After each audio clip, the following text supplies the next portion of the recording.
We live in rural Suffolk at 52 degrees latitude, and my studio faces west-east, so I'm very aware of the angle of sunrise and sunset, and also how the light changes over a year.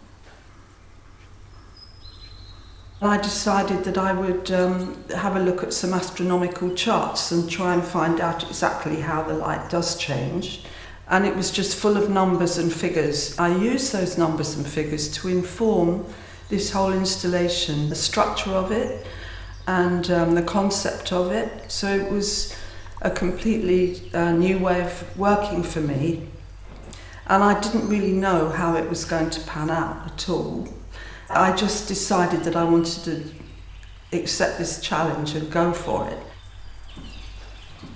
Most of my life as a ceramic artist, I've been working with vessel forms and exploring them as an abstract concept of form. The vessel is an archetypal symbol of offering and receiving.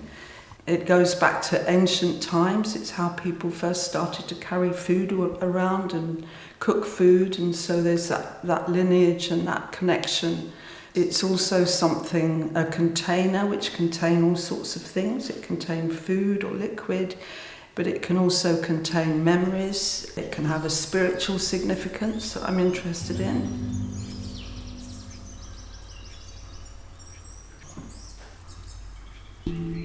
This project, I started making much taller forms, vertical forms, and they started to twist because that was following this mathematical changing angle.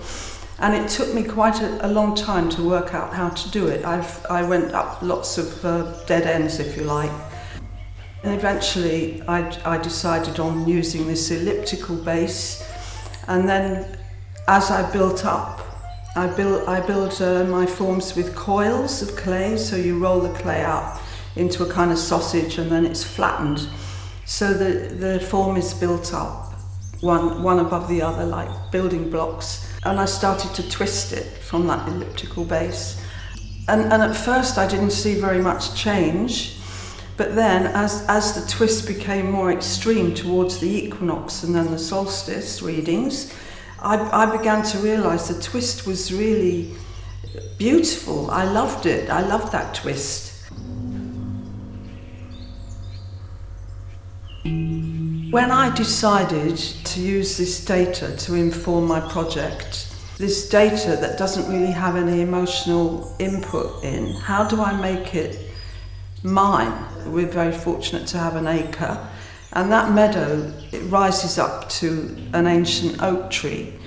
And so taking the astronomical timings of dawn, sunrise, solar noon, sunset, and dusk, I went up to the oak tree every 2 weeks for a year on a Thursday, and I took a photograph of the same view from that oak tree looking down over a valley and up into a wood, and I wrote in my notebook what I could see, all my sensations. So I had this personal experience, so I could actually completely have a connection with how the light changed.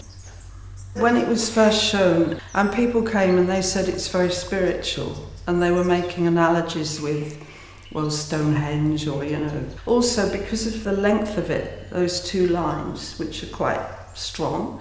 It's not unlike when you go into a cathedral or a church. I mean, I hadn't really been conscious of that, but that was a really poignant comment that people made about it.